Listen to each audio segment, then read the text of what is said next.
आज group A और group B के बीच जीएस का कंपटीशन होगा और जो भी टीम जीतेगी उसे जय बहादुर सिंह के तरफ से यह स्पेशल पुरस्कार दिया जाएगा। हैप्पी पब्लिक स्कूल के उप प्रधानाचार्य जय बहादुर सिंह के द्वारा यह पुरस्कार दिया जाएगा। तो आप लोग जय बहादुर सिंह के लिए जोरदार ताली प्राप्त कीजिए।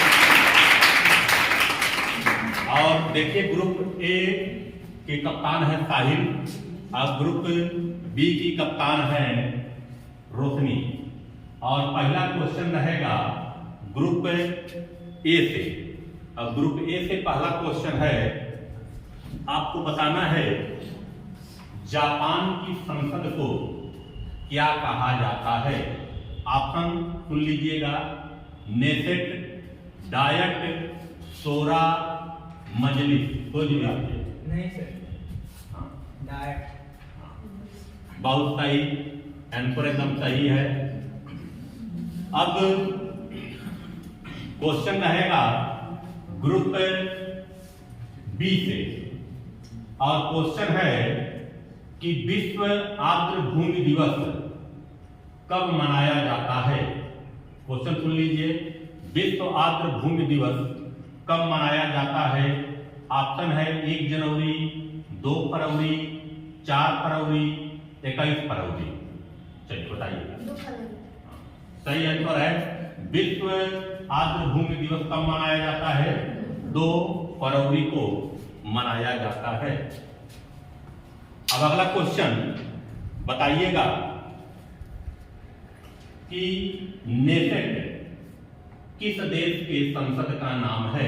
सोच लीजिएगा, नेसेट किस देश की संसद का नाम है। पहला इजराइल, दूसरा डेनमार्क, तीसरा अफगानिस्तान, चौथा ईरान।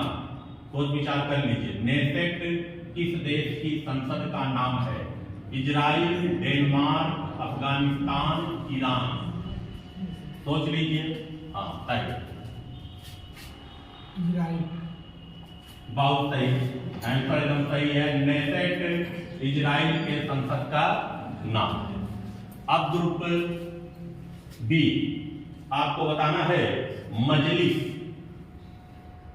किस देश के संसद का नाम है। मजलिस और ऑप्शन है ईरान, अफगानिस्तान, डेनमार्क, जापान।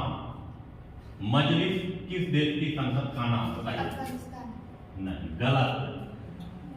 गलत है। और इस तरह ग्रुप ए 1 पॉइंट से बढ़त बना ली है, ठीक ना। कोई पॉइंट लिखते रहेगा।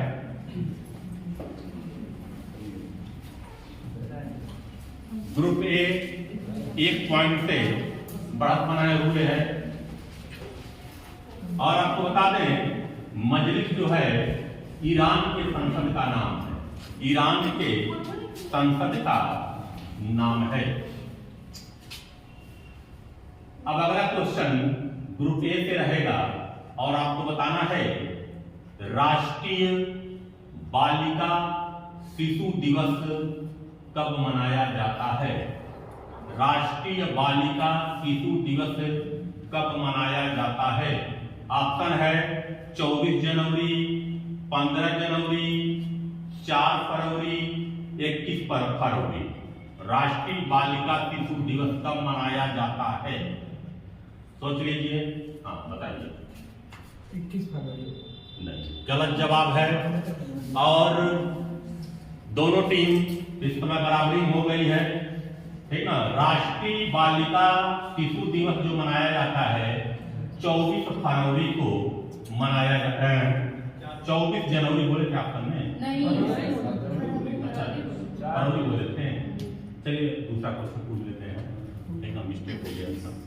चलिए बताइएगा कि सेना दिवस कब मनाया जाता है, ठीक ना। ऑप्शन है 15 फरवरी, 15 मार्च, 15 जनवरी, 15 दिसंबर। 15 जनवरी कब मनाया जाता है। बहुत सही, 15 जनवरी को मनाया जाता है। अब इधर बताइएगा, एक पॉइंट से एक टीम आगे है। इधर बताइएगा विश्व प्रवासी दिवस कब मनाया जाता है। ऑप्शन है 9 जनवरी, 5 जनवरी, 9 फरवरी, 9 मार्च। 9 बहुत सही, 9 जनवरी को विश्व प्रवासी दिवस मनाया जाता है। आपको बताना है राष्ट्रीय पर्यटन दिवस कब मनाया जाता है, और ऑप्शन है 25 जनवरी, 26 जनवरी, 28 जनवरी, 27 जनवरी। राष्ट्रीय पर्यटन दिवस कब मनाया जाता है। राष्ट्रीय पर्यटन दिवस, चलिए जल्दी से बताइए आप लोग। 25, 26, 27 और 28। 27 जनवरी। कब मनाया जाता है। 27 जनवरी। नहीं, गलत है, इनको है। और दोनों टीम बराबर पे है इस समय। राष्ट्रीय पर्यटन दिवस जो मनाया जाता है 25 जनवरी को मनाया जाता है, और कई बार हम बताए हैं कि 25 जनवरी को 2 दिवस मनाया जाता है, ठीक ना, मतदाता दिवस और राष्ट्रीय पर्यटन दिवस, ठीक ना। दोनों टीम बराबरी पे है। अब ग्रुप बी बताइएगा कि लोकसभा का पहला आम चुनाव कब हुआ था। ऑप्शन है 1950, 1951, 1952, 1953। क्वेश्चन एक बार सुन लीजिए। लोकसभा का पहला आम चुनाव कब हुआ था। 1951, 1952, 1953, 1954। सोच लीजिए, आप लोग विचार कर लीजिए। लोकसभा का प्रथम चुनाव कब हुआ था, सोच लीजिए।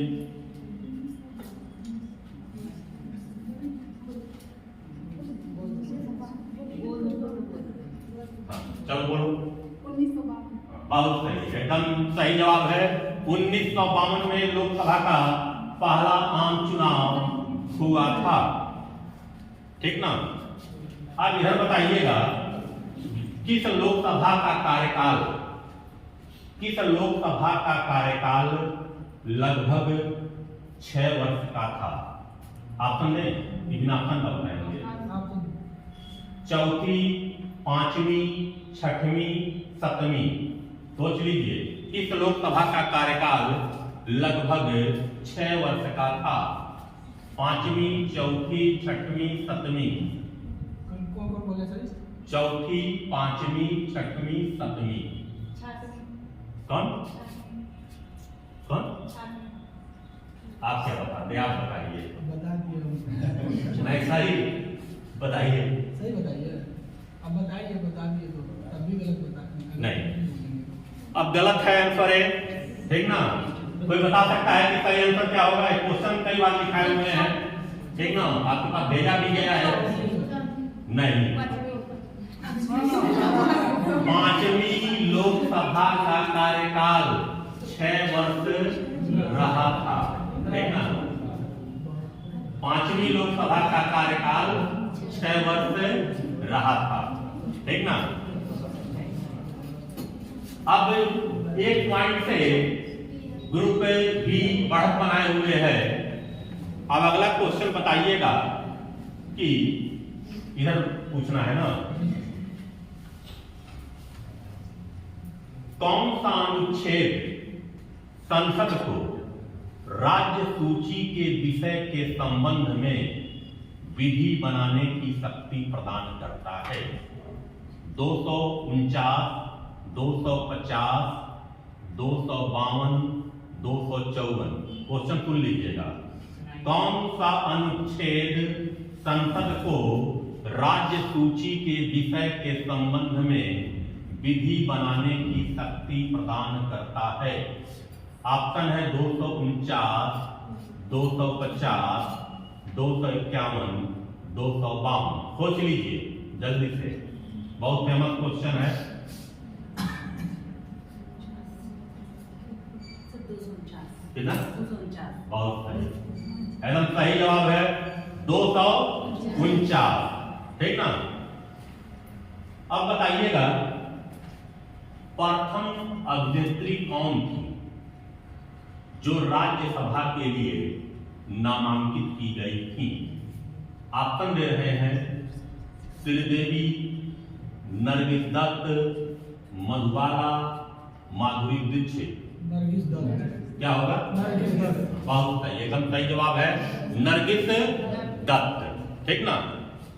अब बताइएगा कि कौन प्रथम जनजातीय लोकसभा अध्यक्ष थे? जनजातीय लोकसभा अध्यक्ष थे। ठीक ना। आपको बताना है। पहला है ओम बिरला, दूसरा है मीरा कुमार, तीसरा है पीए संगमा, चौथा है इनमें से कोई नहीं। कौन प्रथम जनजातीय लोकसभा अध्यक्ष थे? ठीक ना। ओम बिरला, पीए संगमा, मीरा कुमार और चौथा इनमें से कोई नहीं। क्या क्या यार? ओम बिरला बोले। नहीं, ओम बिरला नहीं, पीए संगमा। पीए संगमा और दोनों टीम इस समय बराबरी में है। ठीक ना। अब बताइएगा इधर दक्षिण भारत की सबसे ऊंची चोटी कौन है? अनाईमुड़ी। बहुत सही। दक्षिण भारत की सबसे ऊंची चोटी अनाई मुडी है। ठीक ना। अब बताइएगा नर्मदा एवं ताप्ती नदियों के मध्य, ठीक ना, कौन सा पर्वत स्थित है? नर्मदा एवं ताप्ती के मध्य कौन सा पर्वत स्थित है? ऑप्शन है सतपुड़ा, विंध्याचल, हिमालय, इनमें से कोई नहीं। नर्मदा और ताप्ती के बीच कौन सा पर्वत स्थित है? विंध्याचल, सतपुड़ा, ठीक ना, हिमालय, इनमें से कोई नहीं। हाँ बोलिए, कोई बोलेगा? नर्मदा और ताप्ती के बीच में कौन सा पर्वत स्थित है? हाँ बोलो कौन? हाँ बहुत सही, सतपुड़ा। नर्मदा और ताप्ती के बीच में कौन सा पर्वत स्थित है? सतपुड़ा स्थित है। कॉन्फिडेंस नहीं है सबके पास। हाँ सब लोग बोलो, जब का बोल लो। ठीक ना। दोनों टीम बराबरी चल रही है। ठीक ना। आप बताइएगा इधर सेवराय पहाड़ी किस राज्य में स्थित है? सेवराय पहाड़ी। ऑप्शन है उड़ीसा, आंध्र प्रदेश, तमिलनाडु, राजस्थान। सेवराय पहाड़ी कहां स्थित है? सोच लीजिए आप लोग।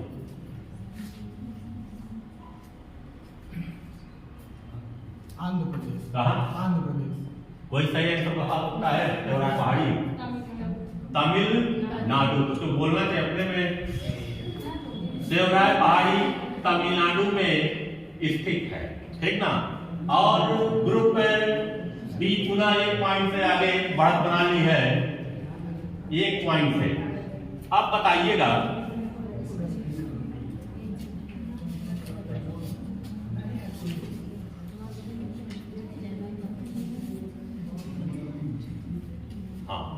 भारत की, ऑप्शन से बताना है, इधर पूछ रहा ना, भारत की प्राचीनतम पर्वत श्रेणी कौन है?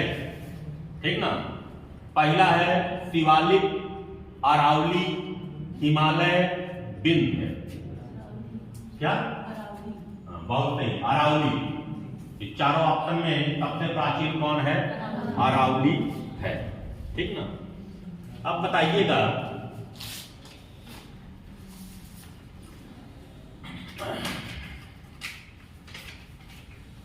आपको बताना है भारतीय संविधान में तदर्थ न्यायाधीशों की नियुक्ति कहां होती है?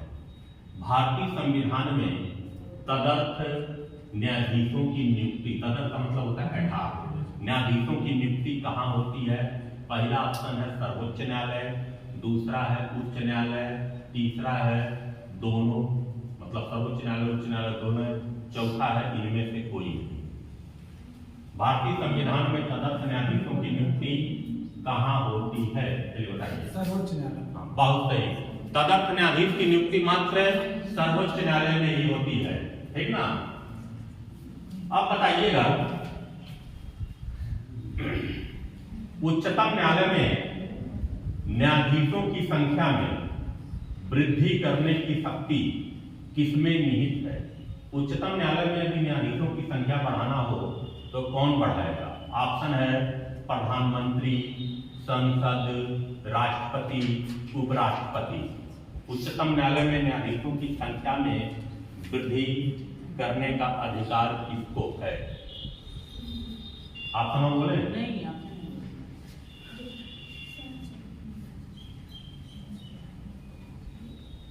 चलो अपने में समझ लो। हाँ बोलिए जल्दी से, तेज बोलो, बोलो बोलो।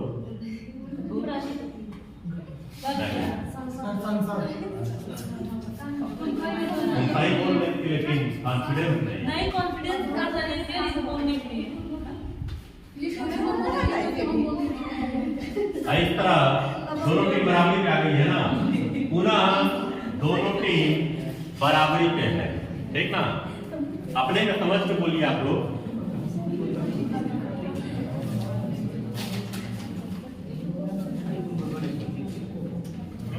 चलिए अब बताइएगा, इधर आपको बताना है किस अनुच्छेद के अंतर्गत अंतर्राष्ट्रीय समझौते को प्रभावी बनाने हेतु संसद राज्य सूची के विषय पर कानून बना सकती है। क्वेश्चन एक बार सुनिएगा, किस अनुच्छेद के अंतर्गत अंतर्राष्ट्रीय समझौते को प्रभावी बनाने हेतु संसद राज्य सूची के विषय पर कानून बना सकती है? ऑप्शन है 251, 252, 253, 254। 251, 52, 253, 254। चलिए बताइए, बोलो, कोई बोलेगा? बोलिए। 252। कोई सही है तो बता सकता है? हाँ नहीं। और पुनः 253, ठीक ना। और पुनः ग्रुप बी 1 पॉइंट से बढ़त बना ली है। अब पुनः ग्रुप बी की तरफ क्वेश्चन रहेगा और ग्रुप बी वाले बताएंगे कि बढ़त है ना इधर 1 पॉइंट का। हाँ, शून्यकाल किस देश की देन है? शून्यकाल किस देश की देन है? ऑप्शन है ब्रिटेन, दूसरा है भारत, तीसरा है अमेरिका, चौथा है ऑस्ट्रेलिया। शून्यकाल किस देश की देन है? भारत। बहुत सही, शून्यकाल भारत की देन है, ठीक ना। अब बताइएगा, इधर संसद में शून्यकाल का समय कब से कब तक होता है? ऑप्शन सुनिएगा, 11 से 12 बजे तक, दोपहर 12 से 1 बजे तक, 1 बजे से 2 बजे तक। चलिए बताइए। 12 से 1 बजे। 12 से 1 बजे। बहुत सही। शून्यकाल का जो समय होता है वह क्या होता है? 12 से 1 होता है। अब बताइएगा, संयुक्त बैठक राष्ट्रपति बुलाता है और किस अनुच्छेद के तहत बुलाता है? 107, 108, 109, 110। संयुक्त बैठक 100। बहुत नहीं, संयुक्त बैठक अनुच्छेद 108 के द्वारा बुलाया जाता है। अब बताइएगा कि धन विधेयक को सबसे पहले कहां पे पेश किया जाता है? ऑप्शन है राज्यसभा, लोकसभा दोनों में से किसी भी सदन में इनमें से कोई नहीं। धन विधेयक को सबसे पहले कहां प्रस्तुत किया जाता है?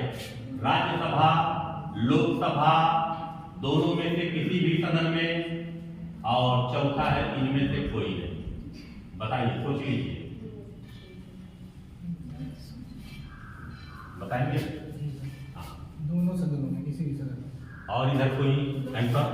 हाँ हाँ, बताना चाहिए ना। धन विधेयक को पहले लोकसभा में ही पेश किया जा सकता है और राज्यसभा इसे अधिकतम 14 दिनों तक रोक सकती है, ठीक ना। अब अगला क्वेश्चन बताइएगा, भारतीय संसद के दोनों सदनों की प्रथम संयुक्त बैठक किस संबंध में हुई थी? क्वेश्चन समझ लीजिएगा। भारतीय संसद के दोनों सदनों की प्रथम संयुक्त बैठक किसके संबंध में हुई थी?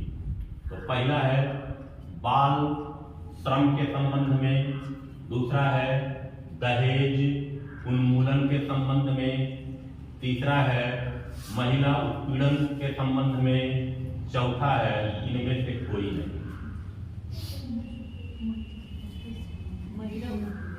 कौन? महिला उत्पीड़न। कोई बता सकता है? दहेज उन्मूलन विधेयक के संदर्भ में कई बार हम दिखाए हैं इसको। संसद की प्रथम संयुक्त बैठक हुई थी, ठीक ना। चलिए, अब एक पॉइंट से ग्रुप बी आगे है। अब बताइएगा किस अनुच्छेद के अंतर्गत धन विधेयक को परिभाषित किया गया है? किस अनुच्छेद के अंतर्गत धन विधेयक को परिभाषित किया गया है? अनुच्छेद 109, अनुच्छेद 110, अनुच्छेद 111, अनुच्छेद 112। किस अनुच्छेद के अंतर्गत धन विधेयक को परिभाषित किया गया है? सोचिए, जल्दी कमरे में सोच लीजिए, बताइएगा। कोई सही आंसर बता सकता है? 110 तो बोलना चाहिए ना, डरो नहीं, बोलो जिसको आए। अनुच्छेद 110 के तहत धन विधेयक को परिभाषित किया गया है और ग्रुप बी अभी भी 2 पॉइंट से आगे चल रही है। और बताइएगा इधर, घरेलू हिंसा से महिला संरक्षण अधिनियम कब लागू हुआ? ध्यान सुनिएगा, क्या पूछे हैं, कब लागू हुआ? ऑप्शन है 2005, 2006, 2007, 2008। घरेलू हिंसा से महिला संरक्षण अधिनियम कब लागू हुआ? 2005, 2006, 2007, 2008।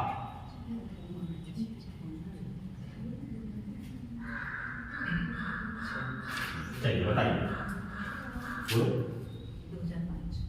नहीं, गलत जवाब।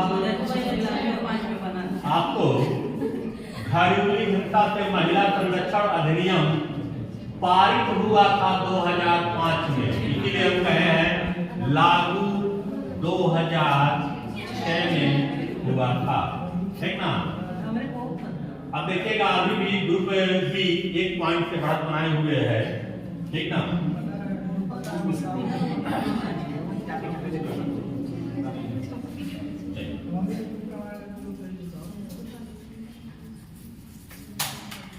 आपको बताना है कि वर्तमान में लोकसभा में कितने सीटों पर चुनाव होता है, ठीक ना। ऑप्शन है 552, 545, 543, 541। क्वेश्चन सुन लीजिएगा, वर्तमान में लोकसभा में कितने सीटों पर चुनाव होता है? 552, 545, 543, 551। सोच लीजिए, बताए हो नहीं?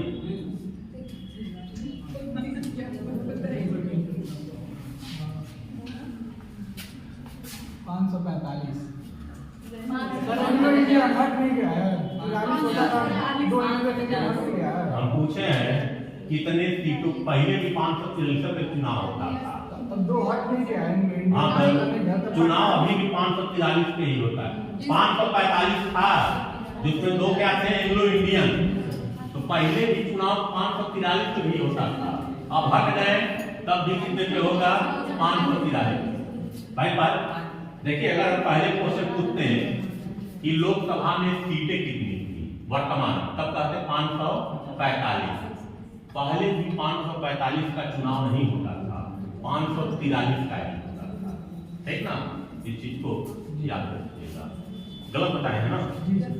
तो पुनः ग्रुप डी 2 पॉइंट से आगे है।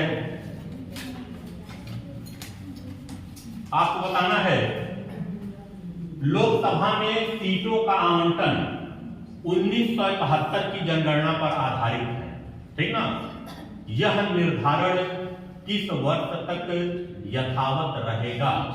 ऑप्शन है 2021, 2022, 2024, 2026। कब तक? 2026। बहुत सही, 2026 तक। अब बताइएगा, इधर लोकसभा में राज्यों को किस आधार पर सीटें आवंटित होती हैं? किसके आधार पे? बहुत सही, जनसंख्या के आधार पर। ठीक ना,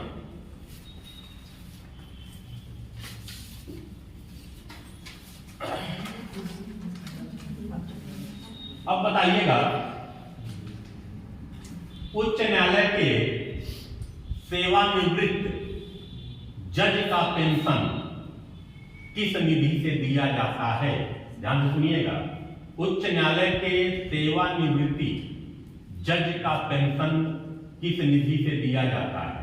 ऑप्शन है राज्य की संसद निधि से, दूसरा है भारत की संसद निधि से, तीसरा है उपरोक्त दोनों से, चौथा इनमें से कोई नहीं।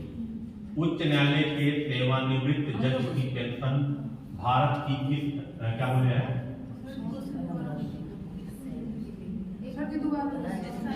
उच्च न्यायालय के सेवानिवृत्त जज का पेंशन किस निधि से दिया जाता है? राज्य की कि भारत की किस निधि से? भारत की संसद निधि से। बहुत सही, भारत की संचित निधि से। अब आइएगा इधर, आपको बताना है कि उच्च न्यायालय के न्यायाधीशों के वेतन और भत्ते किस निधि से दिया जाता है? ऑप्शन है भारत की संचित निधि से, राज्य की संचित निधि से, उपर्युक्त दोनों से, इनमें से कोई नहीं। बोल दिया सब, दोनों से दिया जाता है। नहीं, आप गलत जवाब। राज्य से दिया जाता है। एक चीज देखिएगा, आप लोग याद रखिएगा, उच्च न्यायालय के न्यायाधीश के जो वेतन और भत्ता होता है राज्य की संचित निधि से दिया जाता है, लेकिन जो पेंशन होता है वो भारत की संचित निधि दोनों से से तो बोले ना, नहीं। होगा दोनों से बोले नहीं, तो वेतन भत्ता पूछे हैं ना? पेंशन नहीं पूछे ना। नहीं, पेंशन नहीं पूछे हैं, पेंशन ना, पेंशन हमसे पूछे हैं। पेंशन इधर पूछे, आपको वेतन भत्ता पूछे। वेतन भत्ता जो है राज्य की संचित निधि से मिलता है और पेंशन भारत की संचित निधि से। ठीक ना, इधर हो गया है। कितने पॉइंट से बढ़त बनाई जाती है? 3 पॉइंट से ग्रुप बी बढ़त बनाए हुए हैं। और अब बताएंगे ग्रुप बी, जिला न्यायाधीश शब्द, जिला न्यायाधीश शब्द संविधान के किस अनुच्छेद में आता है? जिला न्यायाधीश शब्द संविधान के किस अनुच्छेद में आता है? 231, 232, 233, 234। जिला न्यायाधीश शब्द संविधान के किस अनुच्छेद में आता है? 231, 232, 233, 234।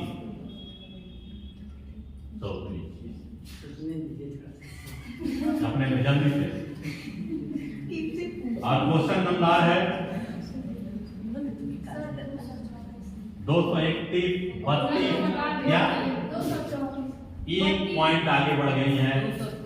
233 देखना 2 पॉइंट जो पीछे अभी अभी भी ग्रुप ए 2 पॉइंट से पीछे है। अब बताइएगा इधर, अगर पहले बोल देंगे वही आंसर सही माना जी जाएगा। सर। अब इधर काम एक छोड़े हैं पहला क्वेश्चन। जाने दीजिए।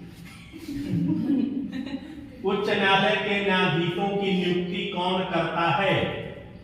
ऑप्शन है राज्यपाल, मुख्यमंत्री, राष्ट्रपति, प्रधानमंत्री। नहीं सर, राज्यपाल पहले बोला। उच्च न्यायालय के न्यायाधीशों की नियुक्ति कौन करता है? राज्यपाल गलत है।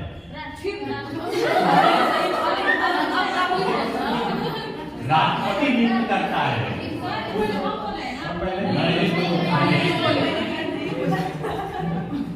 देखिए याद रखिएगा, हम कई बार दिखाए हैं, इससे क्यों मिस्टेक होता है ये क्वेश्चन, क्योंकि राज्य का है उच्च न्यायालय के न्यायाधीशों या उच्चतम न्यायालय, ध्यान रखिएगा, उच्च न्यायालय हो या उच्चतम न्यायालय, दोनों की नियुक्ति कौन करता है? राष्ट्रपति। लेकिन जो जिला जिसे महाराजगंज नाम का जिला है उनकी नियुक्ति कौन करेंगे? राज्यपाल। और पुनः ग्रुप बी टीम 3 पॉइंट से बढ़त बनाए हुए हैं, ठीक ना?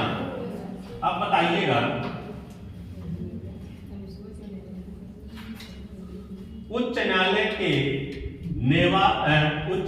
के न्यायाधीश की सेवानिवृत्ति की आयु क्या है? उच्च पूछे हैं ना? हाँ उच्च कुछ ऑप्शन दे। नहीं दे दीजिए तो नहीं, कभी कहीं देती ही नहीं हूँ। 62, 63, 65 कितना? 62 वर्ष। बहुत सही, 62 वर्ष, ठीक ना? अब बताइएगा इधर अंग्रेजों का सर्वाधिक विरोध किसने किया? अंग्रेजों का, ठीक ना? और ऑप्शन आपके हैं राजपूतों ने, सिखों ने, मुगलों ने, मराठों ने।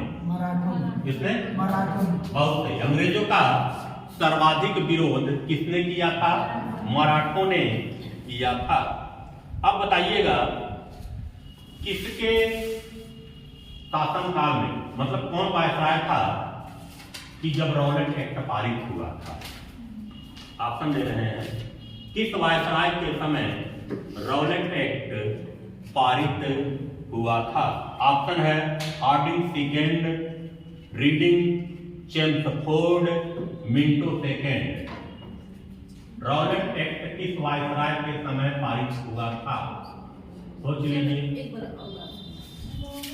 ऑप्शन है Hardinge second, Reading, Chelmsford, Minto second. B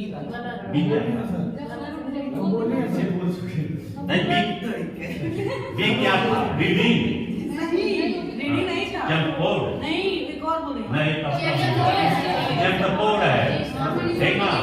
मिनटो second भी बोलते गलत बोली होगी।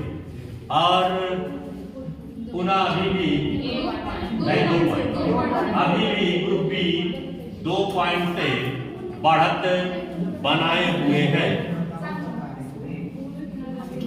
अब बताइएगा किस गवर्नर जनरल को बंगाल का शेर कहा गया? किस गवर्नर जनरल को बंगाल का शेर कहा गया? ऑप्शन है Cornwallis, Wellesley, Curzon, Hastings. Cornwallis, Hastings, Curzon Wellesley किस गवर्नर जनरल को बंगाल का शेर कहा गया? कौन?